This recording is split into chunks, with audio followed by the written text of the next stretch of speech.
I'm speaking today about digital identity, and yeah, my name is Keil. For the world outside there, I'm just a random guy. For those here in Kiev in Ukraine, you might know me. If you are expecting today some investment advices, most likely you will not receive it. There is no money grab or quick invest possible with me. A month ago, they had stolen my wallet, my identity. Last week they gave it back and put $5 into it, so I'm not good with suggesting you where to invest. But I would like to open up your eyes a little bit where to look at, and I'm separating my speech into three parts. First of all, where it all started, what's it about, identity, digital identity. Then we are looking into a use case, whether technology, blockchain can help here. And then we will also have an outlook into today and tomorrow. Well, identity we all know. We use it daily, these papers, this stuff, whether it is your name, whether it's your passport, whether it's a social security number, a driver license, and then on the opposite you have the digital ID. And the digital ID is most likely based on your email, right? On your phone number. Could be a digital signature. I created my digital signature back in 1990 something. PGP, pretty good privacy, so it's nothing new. And you also have, of course, these identity platforms. I mean, social platforms like Facebook or Google who are providing you with an ID that you can use to log in to whatever platform that is providing this. Yeah, digital IDs for now, they are usually used at different identity platforms, and they are managed centrally, right? Centrally by governments, by corporation, when you think about your entrance card. And of course you have the software platform providers. And looking a little bit to the history, digital identity started with so-called siloed solutions. Meaning that you had the business, the shop, which gave you a loyalty program card, or you had your employer, which gave you your ID card to enter the office, or you had the government in the very beginning. They also already created digital IDs. You maybe know them in Ukraine, PCP, but you can only use them very limited for some government actions. So there is no integration, there is no ecosystem. And then followed by the federal or federated identities. There we already have the first direction into creating an ecosystem, creating something holistic that actually helps us to push the boundaries. And yeah, last but not least, so main point, it's still centralized, it's one ID, but then you can use it already in all these different aspects of your daily life. And then last but not least, self-surveilled identity, something that is, self-surveilled, right? Which is not given out by a central authority. Could be, we know about blockchain, permission-less, but most likely it is independent, it is decentralized, and it can't be taken away. So, when looking to digital identity, this slide is quite old. Those who knows me speaking about these topics, they maybe know this slide, but it's a crucial and very important slide, and it's very important for you to understand why actually self-surveilled identity makes sense.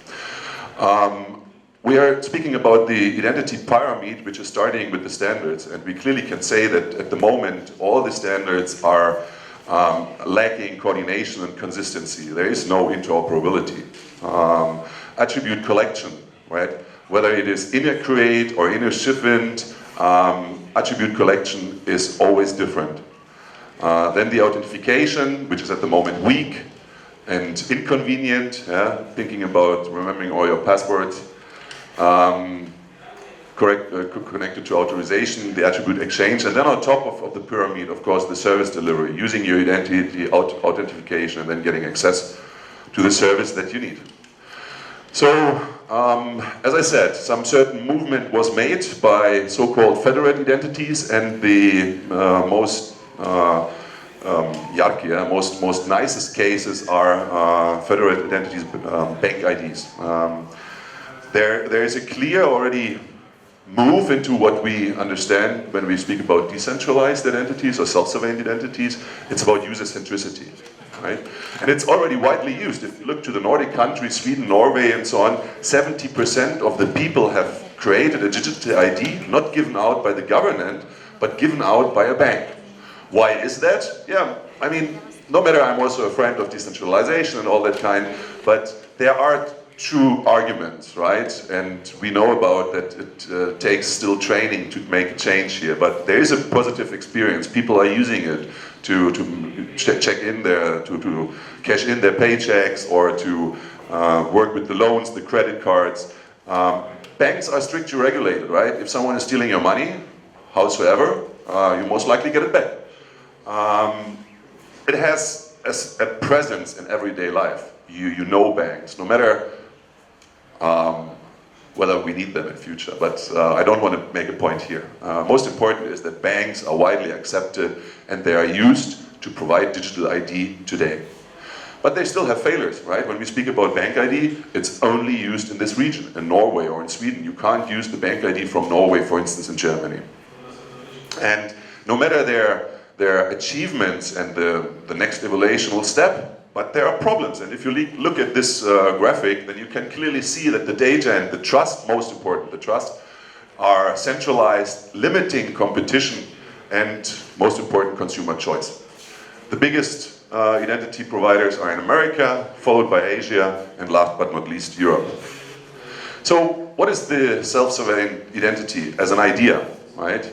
I already said it's a digital identity like the others that I have described before, but it is independent from any centralized authorities and never can be changed. I mean, we always have hackers and we know about security is obscurity, and things always can be broken if you invest enough money. But the idea is that it bases on clearly enlightenment, right? And we also have the UN with the Universal Declaration of Human Rights that is empowering it.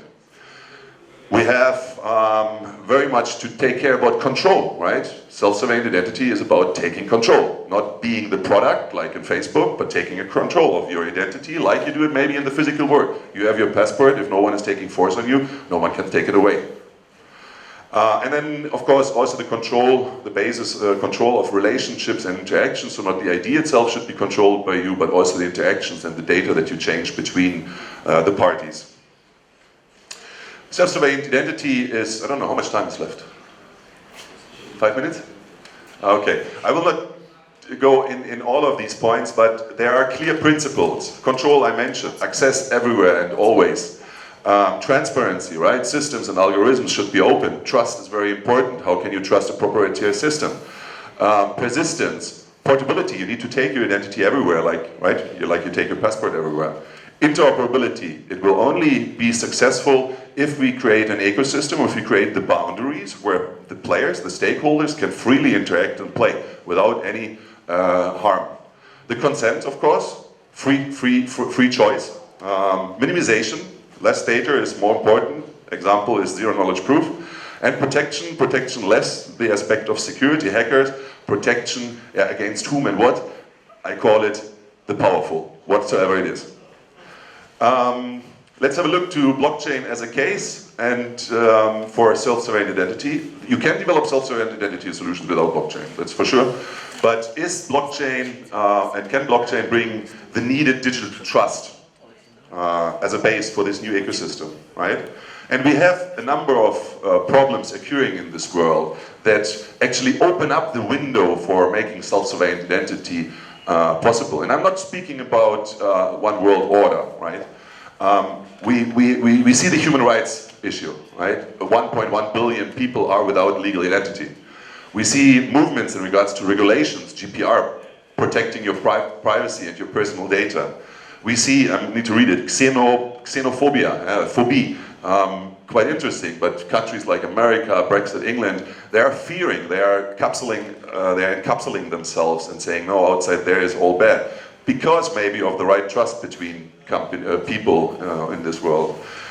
Then we have, of course, bad, not bad, I don't know, but we have these mega digital identity projects like Chinese, the social reputation, social credit system, but actually it's a reputation system. In my opinion, from the ethical point of view, that's very, very harmful. I've spoken to some Chinese people, and most likely not dumb people, they were smart, and they told me, actually, you know, we are so many people, we maybe need something like this. So even I'm curious and think that there are ethical problems. The people living in there, seems to accept it. Well, I don't know. And of course we have India, the Aadhaar card, maybe you have heard about it, also a centralized project that tries to get their reputation down and centralized. And of course we have the technological development. All these points bring us then to the decentralized identity, which is the base layer. Time is running out, so I'm running a little bit further. In this case, based on distributed ledger technology, so your identity, which is generated without the need of any authorities. When you have your ID, most likely it's a certificate consisting of private key, public key, you will be able to sign documents. So all these paper stuff that you are having in your normal life, you can bring into your digital life, signing a document, making sure that the recipient knows you are the one who created it. And of course, on top of it, if you transfer it digitally in the internet, which we know is weak and problematic, you can make sure that no one changed the information when it came there. The most important and interesting thing, actually, when we speak about identities, self-surveilling identities, and then going further the rabbit hole, is verifiable claims. So this is everything: a qualification, an achievement, a quality, a piece of information, even government ID cards. This is a verifiable claim. A digital certificate showing that you are owning something. Examples: education, your diploma. At the moment you have a paper with a stamp. In future we will have a digital, possible to check easily with a QR code, for instance. Retail, against fraud, right? Protect the products. Finance, KYC is a very good case. At the moment, still regulations harming us here, let's say so. Still, every bank needs to do their own KYC process, but helping PSD2, open data, all these things will help us actually. And it makes sense. If you once created your KYC, if you once were approved by, let's say, a bank or by a shop, and the shop or the bank or whatever is trustful, you might not need to show all this stuff again for your second KYC. You just can go in and can show the approved certificate that you were already KYC'd. Healthcare, interesting case, COVID, right? And we also created at a hackathon, Ukrainian hackathon and the EU hackathon, some POCs.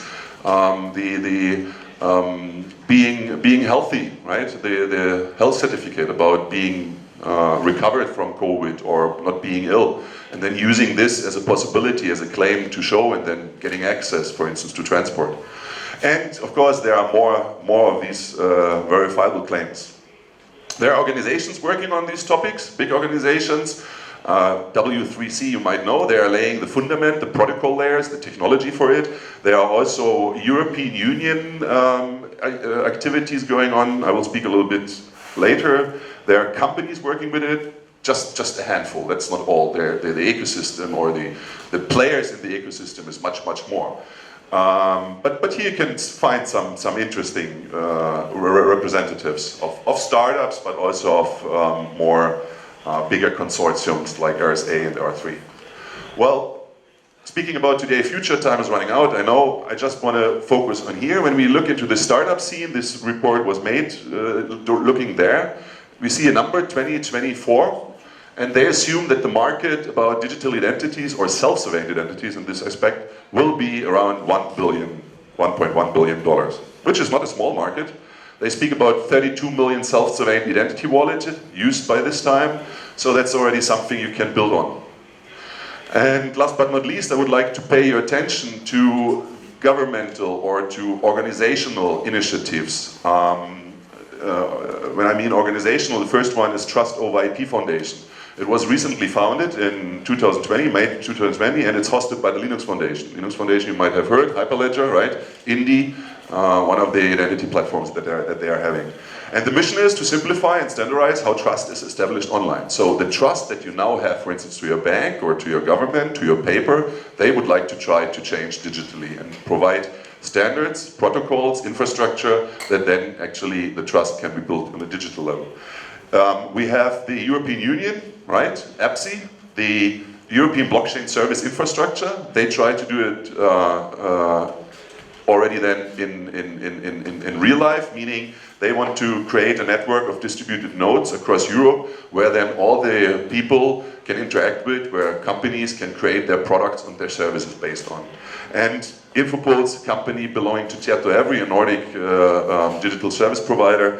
Let's also have a look in Findi. Findi is the Finnish answer to getting a network for individuals, organizations, and things done, which gives the possibility to verify your data. Why do I speak about this? Because you need to actually to look, when you look at startups or at projects or at companies, you need to look how they are addressing the pain points. It's not about the technology itself, right? It's how you address the pain points. And most likely, yes, you should start with the end user, the one who is deciding what app or what product he is using. But those startups that are only centric around the user will fail, I can guarantee you that. The second aspect a company should take into account, we saw it, interoperability. So you need to take care about the vendors that are using your solution. And last but not least, that's why this slide, I mean, there are obstacles, no questions, with government, not every government, but there are some bad players. But in my opinion, something new can never exist without the old. So the new is always based on the old. So we need to have a look into what, for instance, the EU or what our government is doing in Ukraine. We also have quite good movements in this direction. The company that you're looking for might also take part into such activities around governmental and European Union initiatives. So that's it, actually. I hope you get some interesting insights.